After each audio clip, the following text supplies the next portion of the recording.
Hello there, and welcome to the first episode of A Closer Look, where today we are looking at Sri Lanka. My name is Nico Lofsinger, and I'm the Executive Director at Asia Society Switzerland, speaking to you today from Zurich. A Closer Look is a five-part series by the Asia Society Switzerland, the Institute of Asian and Oriental Studies at the University of Zurich, and the Schweizerische Asiengesellschaft, shedding light on different Asian countries through the eyes of leading local voices.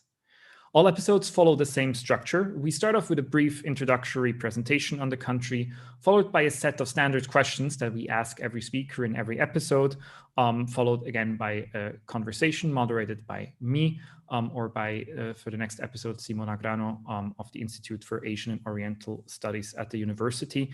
And then at the end, we have about 15 minutes of time for your questions. You can submit your questions at any time using the Q&A function at the bottom of your screen. You can also use that to see other people's questions, and you can upvote them, and that will signal to us that this is a question that you would like to have answered with higher priority, and we'll try to do that best as we can. So it's very fitting that we start this series with Sri Lanka. For Sri Lanka is the Asian country that is making up the largest share of foreign-born population in Switzerland. Almost twice as many people from Sri Lanka live here than from India, which is quite remarkable if you consider the different sizes of the populations in these countries. Now let's have a look at Sri Lanka, and for that you should see a few slides on your screen. Thank you very much. So Sri Lanka, as you are probably all aware, is an island nation located in the Indian Ocean. It's just off the southeastern coast of India. It's quite small. It's about 1.5 times the size of Switzerland, but has a population of slightly over 21 million, which is almost 3 times as many people that live in Switzerland. It has, which is interesting, a very high human development index. It's at the 72nd rank, higher than China and quite a bit higher than India. And what's interesting about the HDI is that it is higher because Sri Lanka has a relatively well-educated population. Buddhism is the most common religion in Sri Lanka, followed by Hinduism, Islam, and Christianity. The island is rich in natural resources and has a diverse economy based on agriculture, mining, fishing, manufacturing, and tourism, though the latter, of course, right now does not contribute a lot due to the coronavirus crisis, and we'll get to the different difficulties of the economy due to the pandemic in a minute. In addition to these economic sectors, overseas employment contributes highly in foreign exchange, with most of expatriate Sri Lankans residing in the Middle East. As India and Nepal, Sri Lanka is considered a lower middle income country, according to the latest World Bank classification, and has a GDP per capita of around $3,800. Let's look a little bit at history. I have to warn you that this is going to be very cursory as we're trying to cover a few thousand years in a few minutes, but I hope that we'll at least give a few highlights. So about 2,600 years ago, migrants from northern India, the ancestors of today's Sinhalese people, arrived in Sri Lanka. The Sinhalese were among the earliest people outside northern India to adopt the Buddhist religion, which they did around 300 BCE. The Buddhist kingdoms of Sri Lanka were related by language and culture to the classic states of northern India. A Tamil kingdom was established on the Jaffa Peninsula in the northern part of Sri Lanka by the early 13th century. Meanwhile, the center of Sinhalese royal power drifted steadily toward the southern and western parts of the island, and the separate Sinhalese kingdom of Kandy rose to power in the central hills. Long-distance ocean trade in the Indian Ocean region has existed since ancient times. The Roman Empire imported luxury goods from Sri Lanka, including gemstones and cinnamon. Sri Lankan ships sailed as far west as Arabia and as far east as China. At the end of the 15th century, Sri Lanka began to feel the impact of Europe soon after Portuguese ships found their way to the Indian Ocean. Because Sri Lanka was rich in goods that the Europeans wanted, and also because it is a convenient place to stop on the way from Europe to Indonesia and China, Europeans competed to control the island and its trade. By 1833, the British were in control of the whole island, having also defeated the independent inland kingdom of Kandy. Under British colonial rule, the economy of Sri Lanka was transformed to become a producer of agricultural products for foreign trade. Soon, the economy was dominated by plantation crops such as coffee, tea, rubber, and coconuts.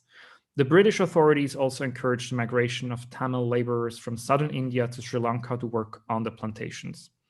Colonial rule created new elite groups, including plantation managers, intellectuals who took advantage of the opportunity to gain a Western-style education, and bureaucrats who worked for the colonial government.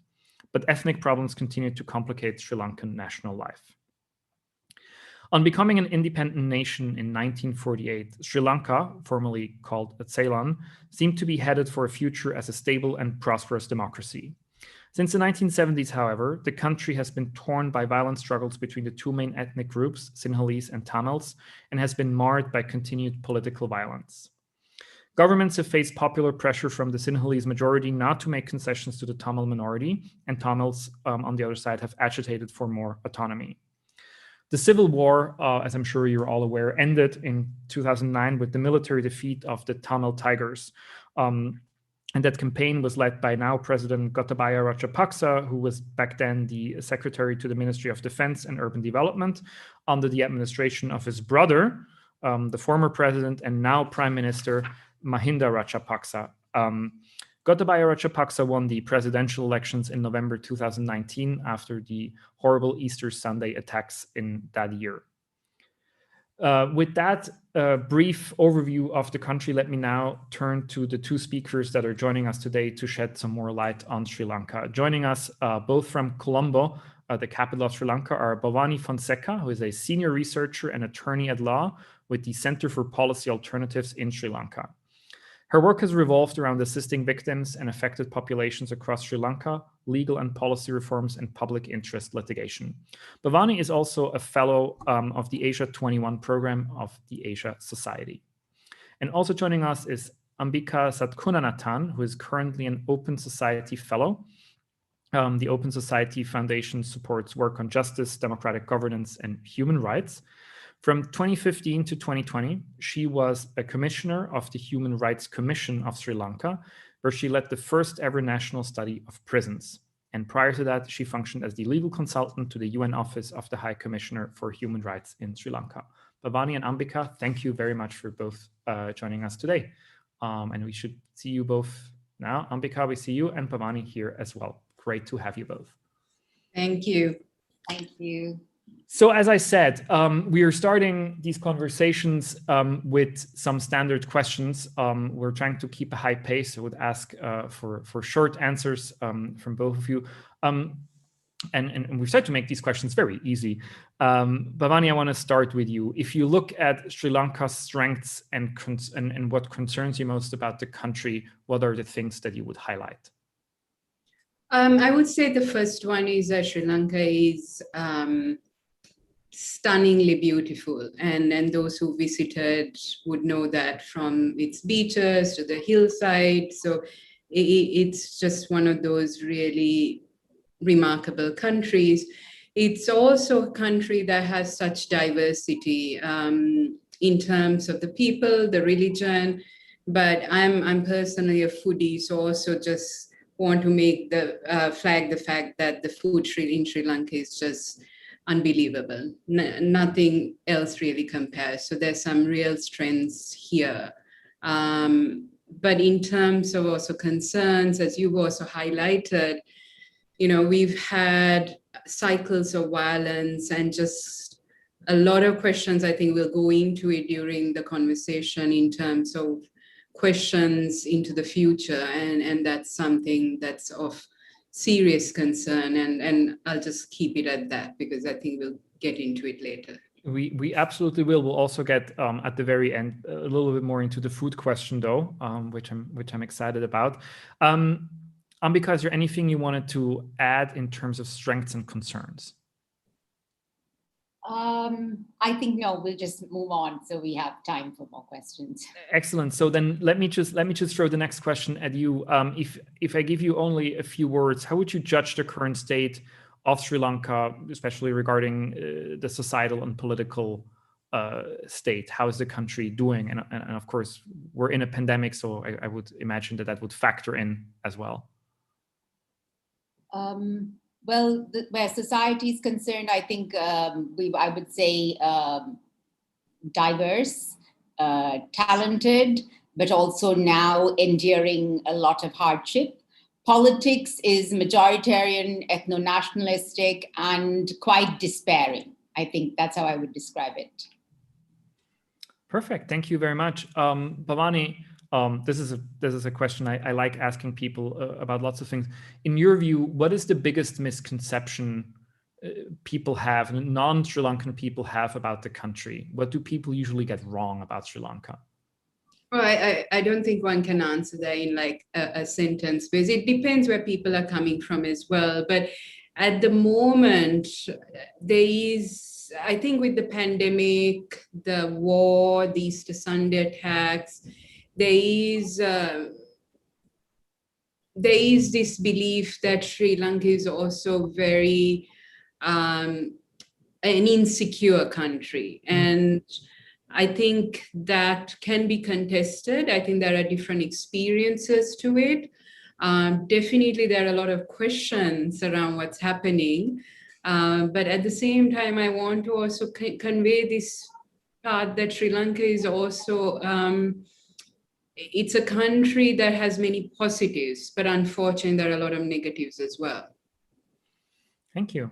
Ambika, is there any other misconception that you wanted to highlight? No. Then let me ask you another question, which I'm sure is very easy to answer in a few sentences. So we wanted to, in these standard questions, ask the question about how the country compares to its neighbors. For Sri Lanka, I think there's one neighbor, first and foremost, which is India, that matters. So if you had to, again, like sort of highlight a few of the commonalities, but also differences between Sri Lanka and India, where would you start?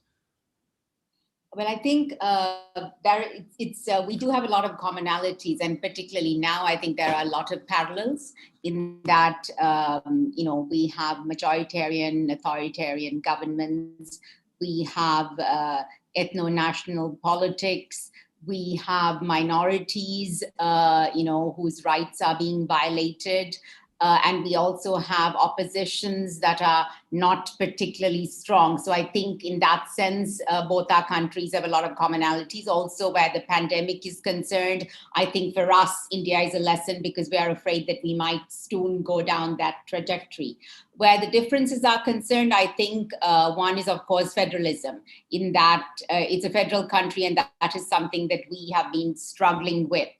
And also the diversity. Yes, we are diverse, but I think in terms of, in comparison to India, and the fact that it's managed to hold, or somehow through a lot of contentious conflict, managed to hold that diversity together, I think that is also the difference.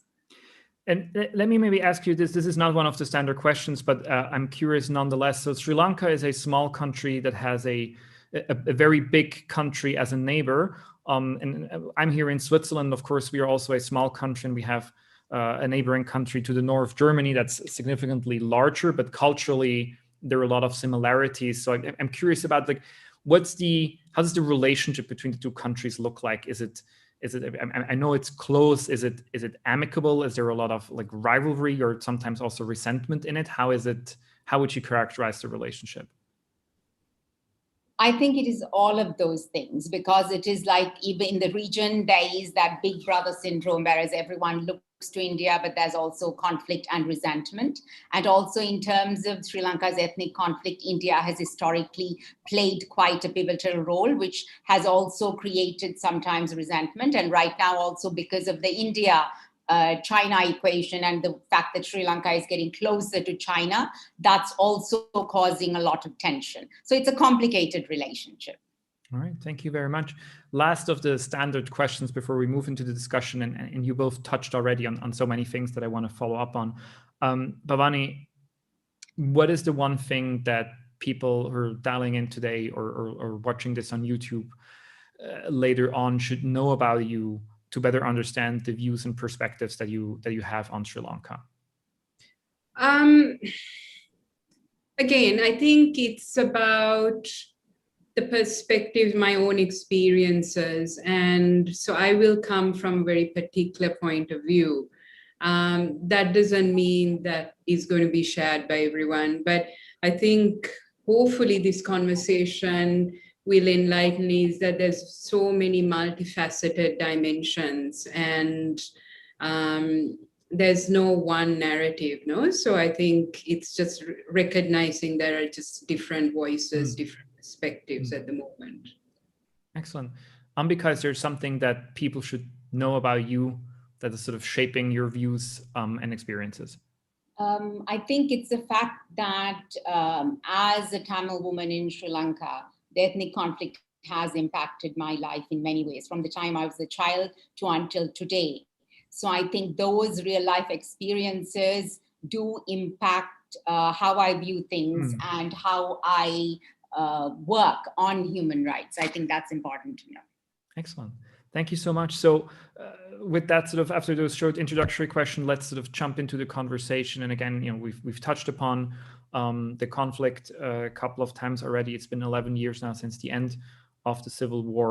And I want to talk about sort of all the issues that remain and the issues that are still lingering, of which I know there are many. But let me start by asking something different, which is, what are some, and Bhavani, maybe you can start by answering this, what are some of the positive developments that have shaped the country since the end of the civil war in 2009? So what's actually gotten better since that time? And afterwards, we can talk about all the things that haven't yet gotten better. So I think one needs to recognize the fact that there are no active hostilities going on. And for many of us who lived through the war, who knew only about the war, and, you know, we used to hear bombs going off while we were in school, the fact that that's not happening is a big thing. But that said, there's a lot of stuff worrying trends in terms of authoritarian governance, militarization, the erosion of the rule of law, all of that is happening. So one needs to kind of keep that in mind, that, you know, not everything is great at the moment. But for those of us living in Sri Lanka, I think there is one particular dimension of the active hostilities that's not there. And the fact that nearly 12 years after the end of the war, there are certain things that have opened up. So that's a positive. But I think we'll go into this discussion with post these Sunday attacks, the pandemic, there is severe restrictions and repression that's in place. So, you know, the positives, I think, are very limited when you look at the negatives and just the gloomy scenario in overall. So I just kind of want to leave it there. Yeah, thank you very much. Ambika, you mentioned already before briefly that, you know, of course, the civil war and the conflict have shaped you personally. And I was wondering, when Bhavani says, of course, it's a positive that there are no open hostilities, there are no bombs going off right now, but to which extent is the war and the legacy of the war still present in people's daily lives? So is it something that still matters to average people on a daily basis, the legacy of it and remembering it, or is it slowly starting to recede and maybe being replaced also by other concerns? I think it depends, because for the conflict affected, particularly in the north and the east, it continues to impact their life every day. I think to the other populations, although it does impact them, they don't always realize it. So for instance, we have the Prevention of Terrorism Act, which also does impact them and is in a way has been shaped by the legacy of the conflict, but they're not aware of it. The other factor is militarization. Initially, militarization was only in the conflict-affected areas. After the end of the war, militarization was all over Sri Lanka. And it's only now that people are beginning to realize that. So I think the conflict does have an impact on the lives of many, but tangible impact, perhaps only directly on those conflict affected. For others, broadly in the terms of, you know, democracy and civic space, I would say yes, it does. All right, thank you.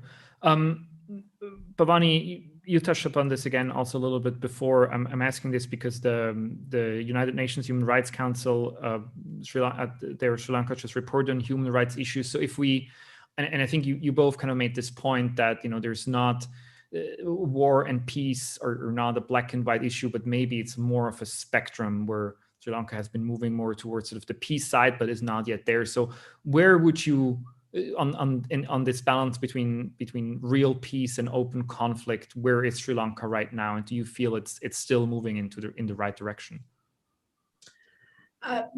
Nico, I think one needs to recognize that Sri Lanka is in a post-war context. So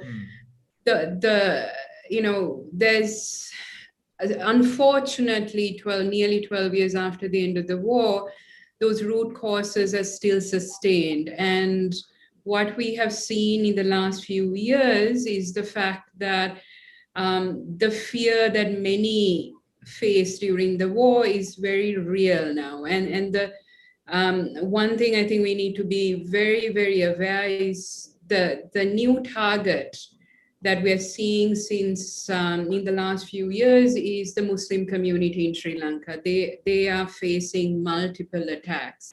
So I wouldn't say there's peace in Sri Lanka. I think the degrees of what we saw from during the war to now is different, but there is this very real challenge of an authoritarian government that it will do anything in terms of human rights, the rule of law, to stay in control.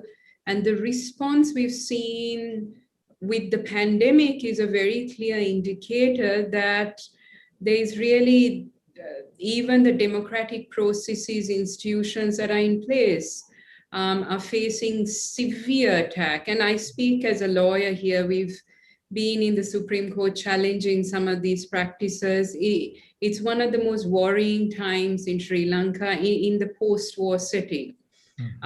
So very much, I think there are many problems.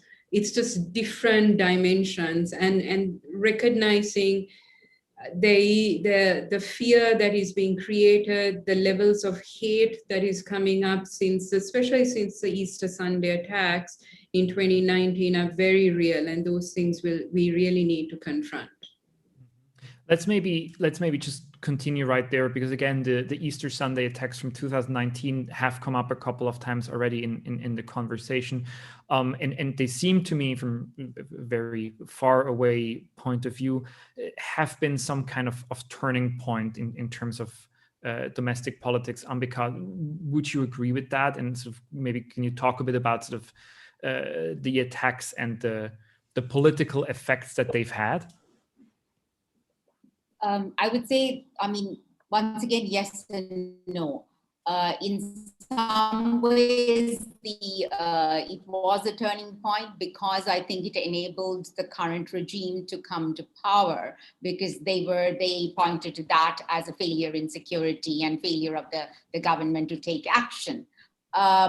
But on another sense, if you look at the anti-Muslim violence that took place, that was something that has also been there historically in Sri Lanka, and particularly during the first Rajapaksa regime. So the backlash against the Muslims after that was once again part of a continuum. The abuse of the Prevention of Terrorism Act after the Easter attacks, once again, not something new, part of a continuum. So, and using the Public Security Ordinance to bring out the military to maintain law and order, once again, part of a continuum. So I think, in a sense, yes, it was a turning point where politics was concerned. But if you're looking at rule of law, about erosion of democratic space, about abuse of the law, or using the law as a tool to violate human rights, it was just another means for the continuum to, continue. So, yeah. Thank you. Let's maybe take a moment, Bhavani, to dive a little bit deeper into the current government and ruling coalitions. Again, I think people will know that there are two brothers. One of them is the president, the other one is the prime minister. It used to be the other way around. They've been in power for a while now, but could you give us again briefly sort of an overview of the current regime in place? Who are the key figures? Who are the coalitions? Who's in the opposition? How does Sri Lankan politics at the highest level present itself right now? Nico, how much time do I have? Because this is a complicated question. But not as much as you need.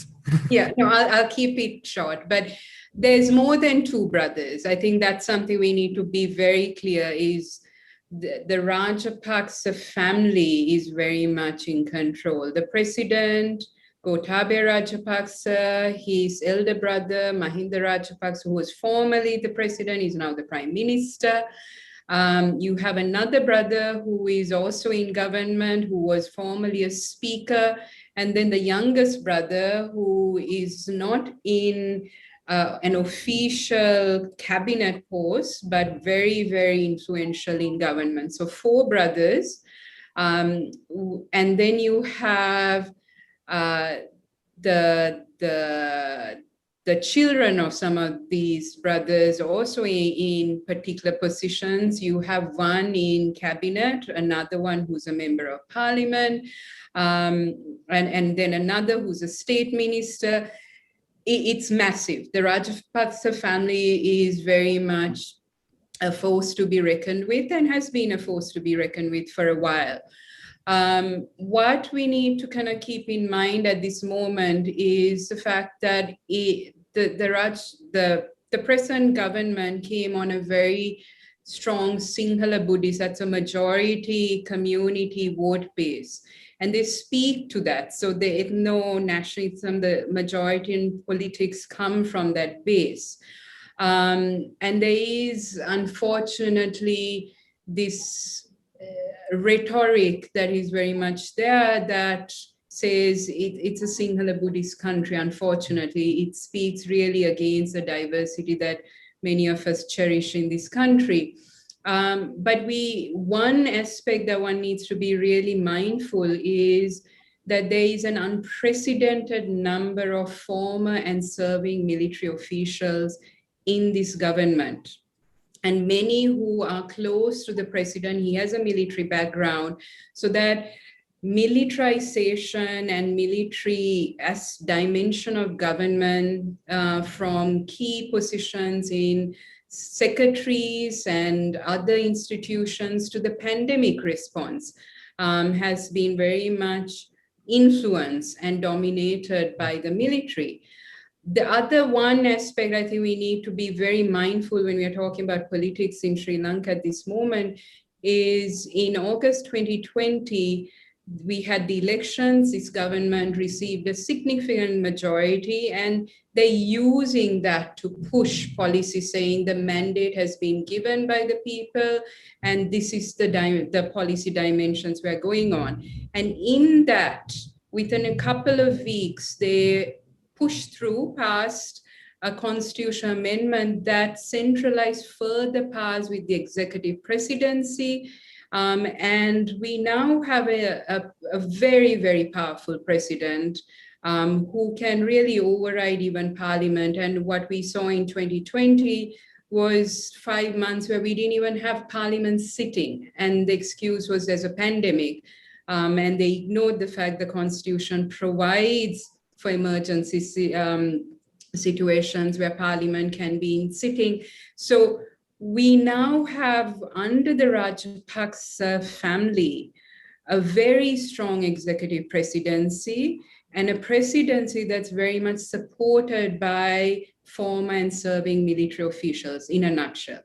Yeah, thank you very much. I think that was already a great overview. Now, Ambika, something that I've been wondering about is that, to me, and probably to many other people who are not following Sri Lankan politics very closely, the first time kind of the name Rajapaksa sort of became visible was after the end of the Civil War, when Gotabaya, I think was the defense minister, and was also in part credited for ending the war. And it seems to me that this time, these 11 years are a fairly short time to build this sort of build this level of control, this amount of control in concert in one single family. So can you talk a bit, if that's possible, about where did the Rajapaksas come from before? What sort of influence did they have pre-2009, and which factors, in your view, contributed to them being able to concentrate that much power and influence within that relatively short amount of time?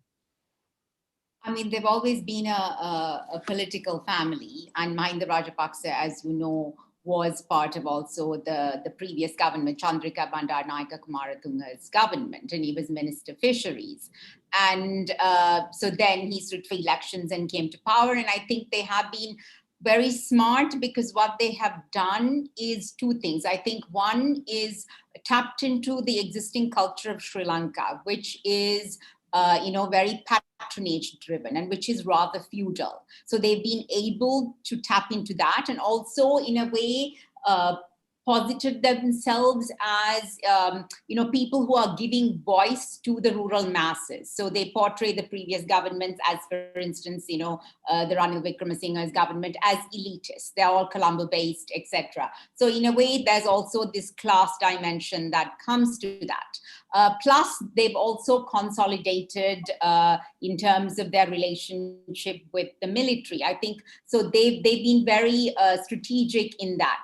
And it's family-based, because there's an interesting passage from Gotabaya Rajapaksa's biography, where he says that after Mahinda was elected as president, he walked out of the room, he saw Gotabaya there, and he said, immediately patted him on the shoulder and said, "You're going to be my defense secretary." So that is how things work here. A lot of it is based, it's not a rule-based order, although it's supposed to be. It is more relationship-based and patronage-driven and rather feudal. So I think they have been able to tap into the discontent also of the rural Sinhalese, who felt in a way disenfranchised, probably, felt out of it. So that is, I think, how they built it. And also during the time they were out of power, those 5 years, they were a formidable, in a way, opposition. And they ensured that they built, or they continued to build, their support base in the ground from local temples. And they used media, particularly social media, very effectively. So I think that's how they are who they are now. Bhavani, we can expand on this a little bit afterwards as well, but it seems to me in terms of this political dynamic where we have a trend towards more authoritarianism, or we have a trend towards ethno-nationalism, there are quite a number of parallels again to India, where we also have the Modi government, which sort of emphasized these things. It's very Hindu nationalist. You mentioned the Supreme Court, and again the criticism in India being is the Supreme Court has not played its role to sort of uphold the constitution, democracy. So again, could you talk a bit about this comparison? Is this a fair comparison to make, or sort of things politically moving almost in lockstep in India and Sri Lanka, or are there significant differences that you think we should be aware of? I think there are a lot of similarities, and I think this was also flagged earlier in terms of the similarities, but also the differences. I think we need to also look at what's happening in India right now, the pandemic and the response, and it's complete devastation. It's heartbreaking to see what's happening in India, but it's also two positives, I would say, that we've just seen in the last few days is the election results that are coming out from parts of India, and citizens really taking a stand in terms of the central government and supporting some of the regional parties, and the realization that strong ruler may not be what is needed. So I think that's hopefully something that we also look to, because the perception that a strong ruler is going to solve all the problems in terms of the pandemic, in terms of the economy, in terms of security, I think is a misnomer. And we are seeing that very much in India and Sri Lanka. The second thing that I think we need to look to India, and we've been looking as lawyers, we do look to the Indian Supreme Court and some of the fabulous jurisprudence that has come in the last few decades is, unfortunately, recent years, we haven't seen that dynamism, but the last few days, we are seeing a change, a shift in the Supreme Court of India and the Delhi High Court and some of the high courts. So there are things we look to India in the present pandemic crisis, and hopefully those also have some resonance here.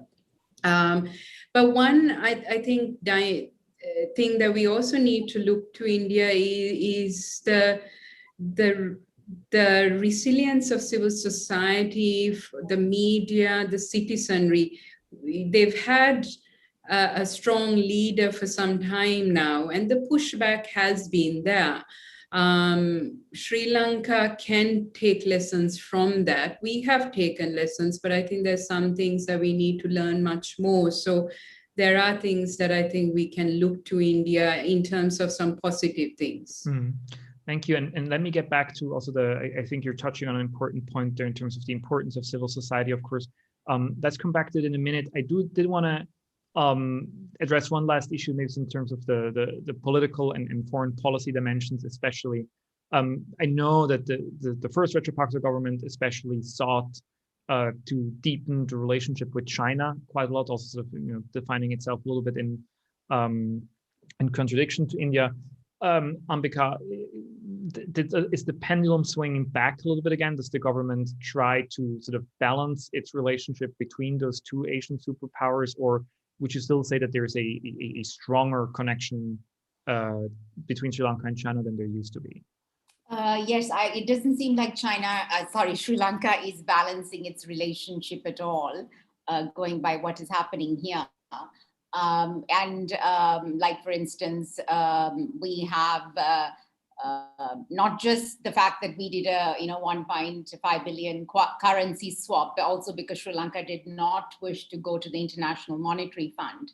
And I think that also emboldens Sri Lanka in that it thinks it does not have to go to the usual suspects, as it were, and therefore it can not be, or it won't be held accountable. The other thing is, for instance, simple things like we have a lot of, even propaganda videos made by China in Sinhalese, the local language, in support of the port city, against which there were also cases filed in the Supreme Court challenging the validity of the proposed draft legislation. And we had the Chinese, the defense minister visiting, and the foreign minister is going to be visiting. So therefore, I think that we are not doing a good job of balancing our relationship at all. Nico, can I come in here just because I think this is a very important thing. If one looked at, and because you are based in Switzerland, last month Sri Lanka was before the UNHRC, the Human Rights Council, based in Geneva. And what we saw leading up to the council and during the council and since the council sessions have concluded is a complete mess up of the foreign policy in Sri Lanka. And I think we need to call it that. It's a mess up. And what the government felt was that they can use strong arm tactics and push their way through in the Human Rights Council. They relied on their particularized China, Russia, and a few others.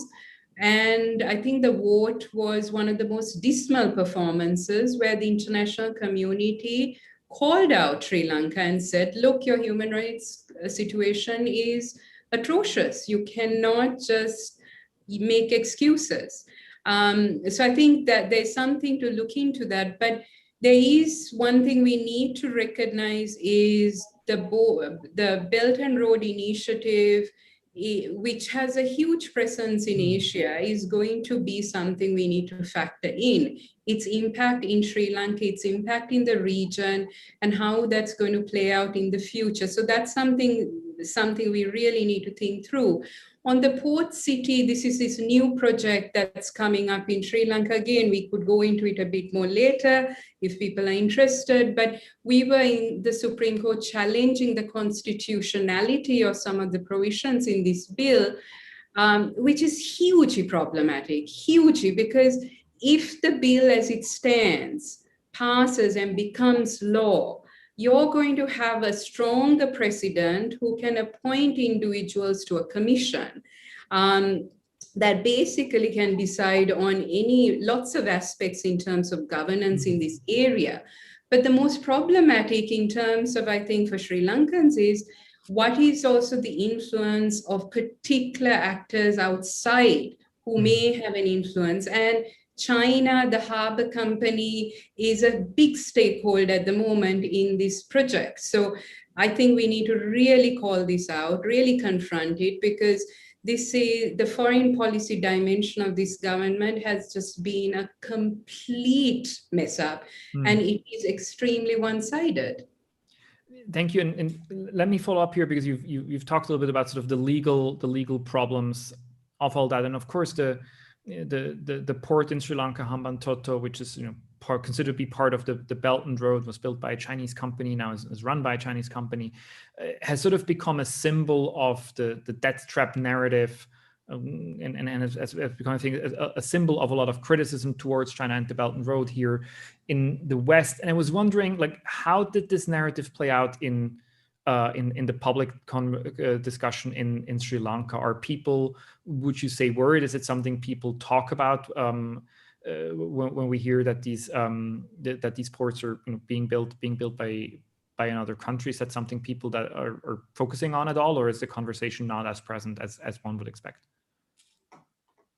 Well, I think I think the pandemic is what has led to this, in that we do see a lot of pushback, particularly with the port city, and because China is also being quite aggressive. I think for the first time several months ago, we saw even the Chinese embassy publicly issuing a statement, and therefore, people are now, particularly on social media, there is a lot of pushback, and they're saying, there are being jokes and memes about Sri Lanka becoming a Chinese colony. And when they say the foreign minister or defense minister is visiting, they say, oh, well, they're visiting their homeland or their colony. So I think there is, at least on social media, you do find that there is pushback, and people are concerned about the debt trap. And they're concerned about the economy there, because we won't be able to repay our debts, and which are coming up. So I think there is that in the public sphere, but what we also have to worry about, it can also turn into a racist pushback, an anti-Chinese pushback. So you find the Chinese people are conflated with the Chinese government, and there isn't any distinction, and it becomes xenophobia. I think that is also a concern, but we do have increasing public awareness about this. And this, I think, just to quickly go back to one of the questions you raised earlier, one of the positives that has happened, and I think this was during the good governance government during 2015 to 19, is that people became very vocal and very critical of their elected representatives, to the point of making a lot of jokes and memes, because social media was also a lot in use. And if at all, I think that has carried through even in this regime. And that is also probably one thing that the current regime did not factor in. And you find younger people challenging the government elected representatives. So that is one of the positives about people being brave enough to speak out. And of course, clearly there is fear now, and people are self-censoring. But in a way, I suppose I'm surprised that there is still this active, vibrant pushback to some extent. Yeah. Okay, that makes sense. Thank you. Let's maybe, just looking at the time, spend the remainder of the conversation addressing audience questions, but also looking a little bit at the domestic issues, which we have only, I think, brushed slightly up on a bit. And of course, the big thing that we haven't really addressed in this conversation, and we should, is the coronavirus pandemic and how it is affecting Sri Lanka right now. So maybe, Bhavani, if you could start us off.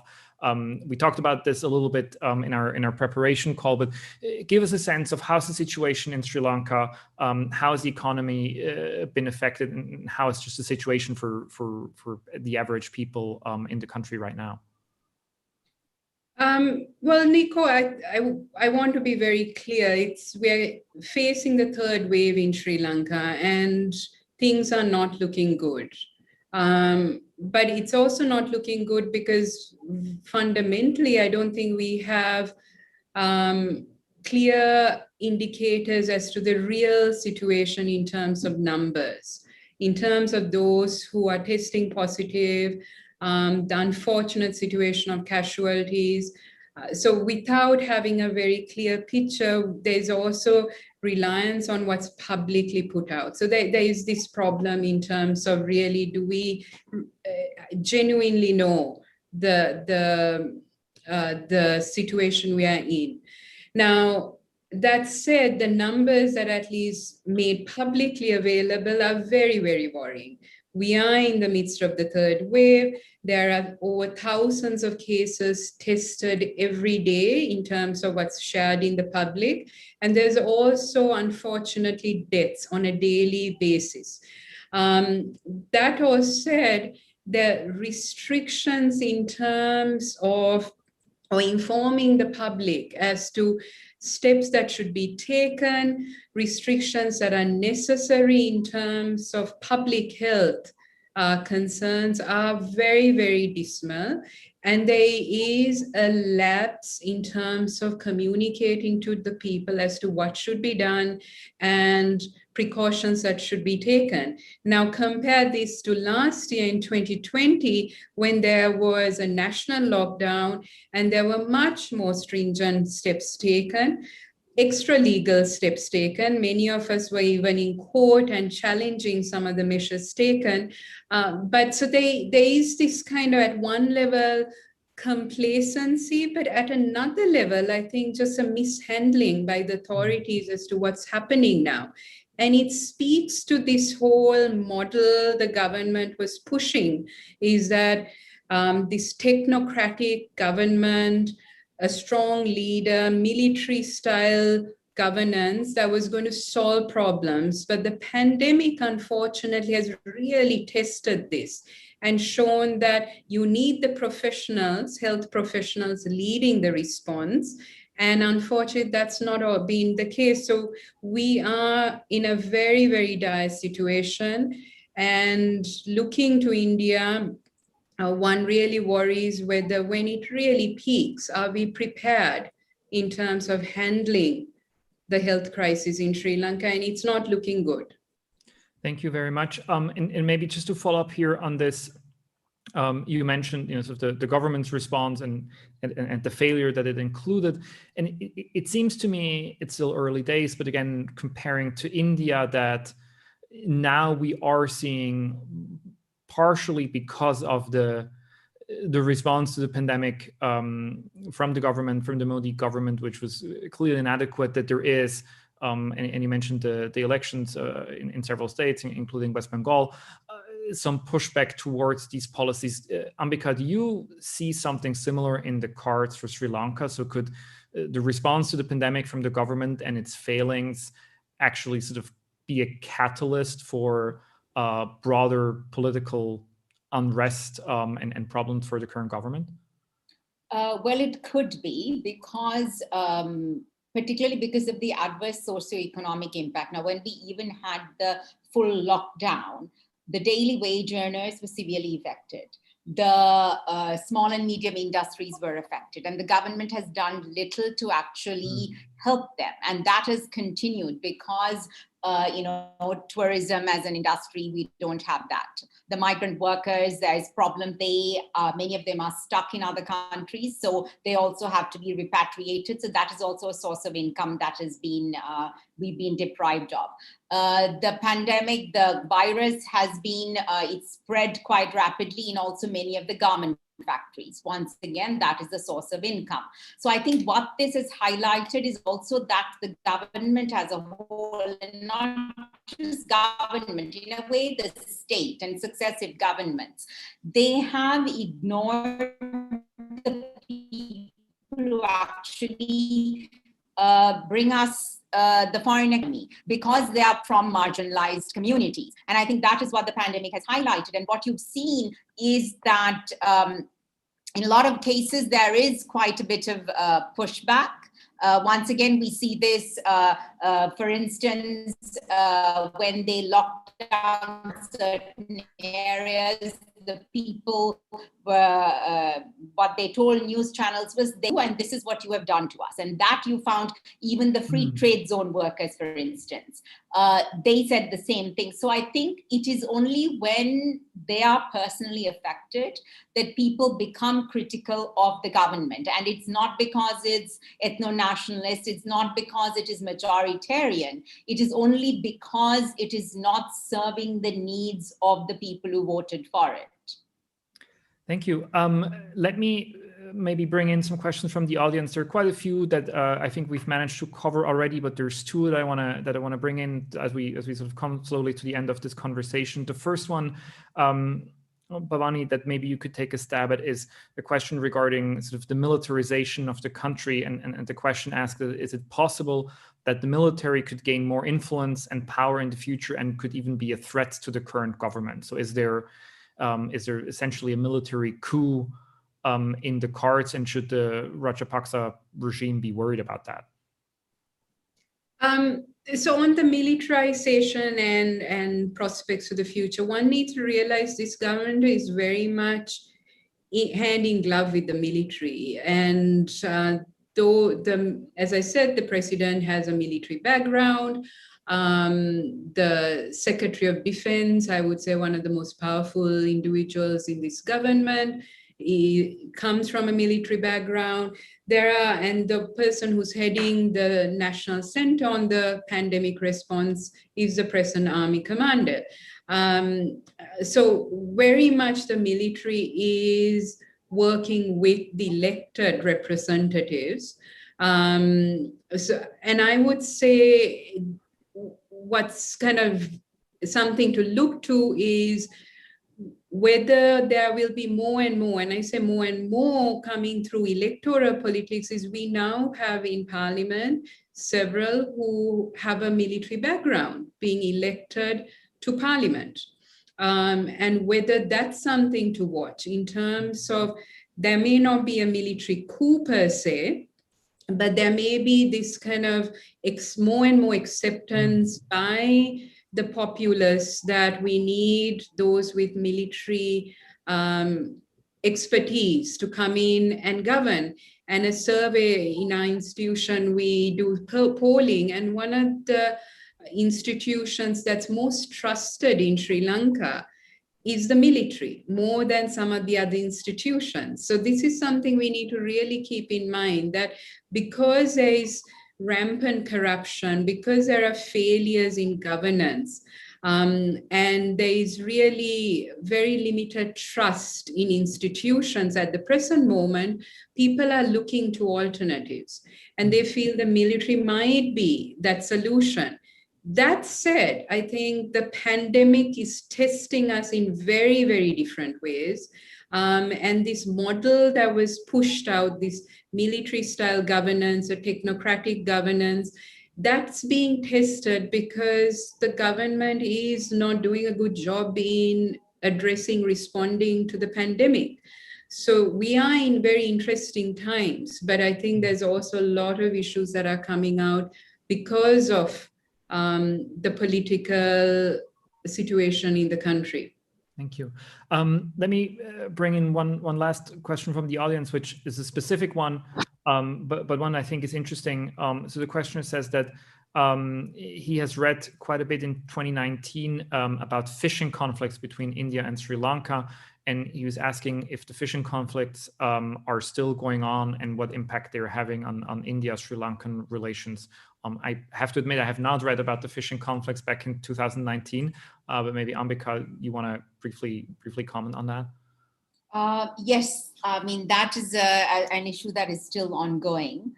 Indian fishermen coming into Sri Lankan waters, and I think that conflict is still going on. And even recently we had an instance where the government said that they were even going to try, give them, the minister announced, I think, that they were going to give them permits, which created a lot of uproar here, because it's also about not just them coming into Sri Lankan waters, it is also about the usage of illegal and unsustainable methods of fishing. And also there is a lot of what shall we say, drugs also being trafficked through that route into Sri Lanka. That is one of the common routes. But that said, there is also another problem in that the fishermen in the north are being prevented from engaging in their livelihood. And this is also due to incursion of fishermen from other parts of the country, and also militarization of this process as well.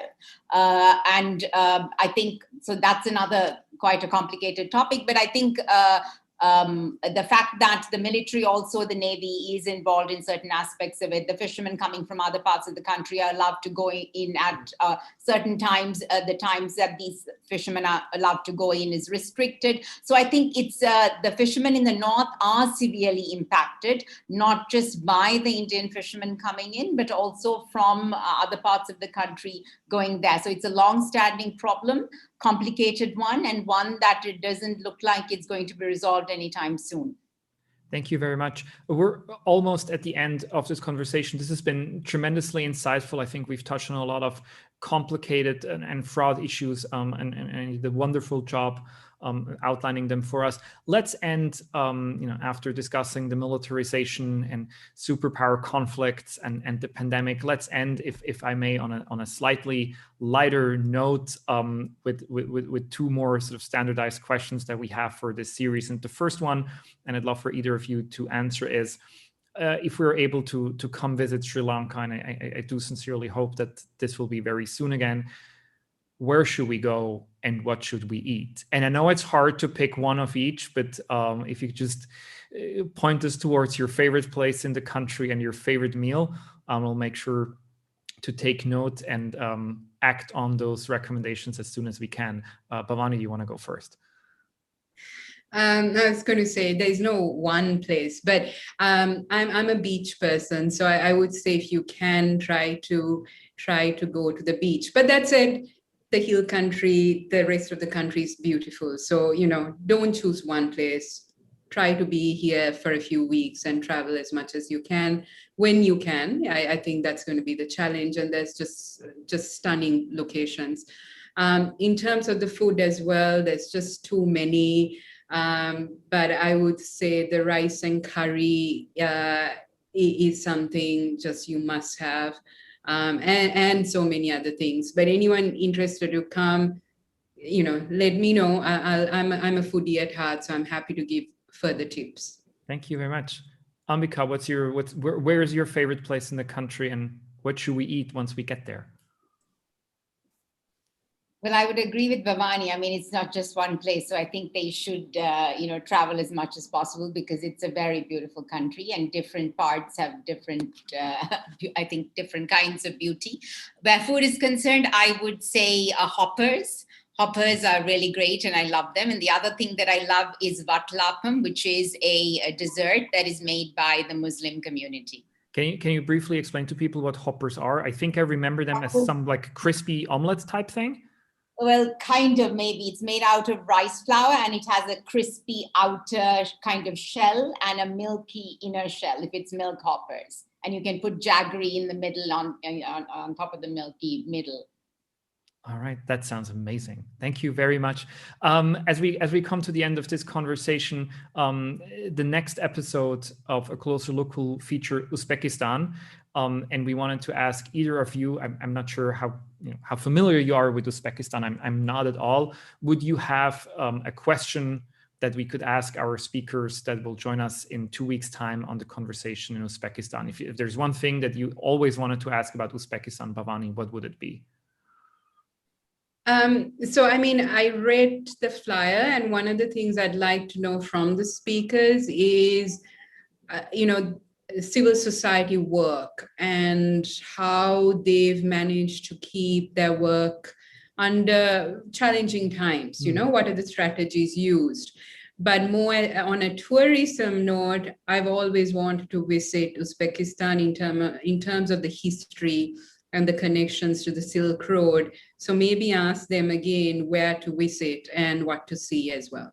Well, we'll be sure to do that. Ambika, any Uzbekistan questions that you would like to ask?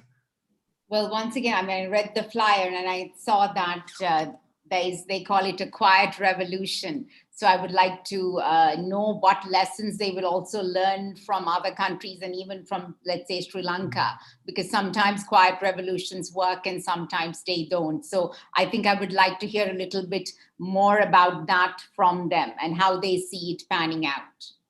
Excellent. Thank you so much, both of you, for all these great insights and for joining us for the inaugural episode of A Closer Look.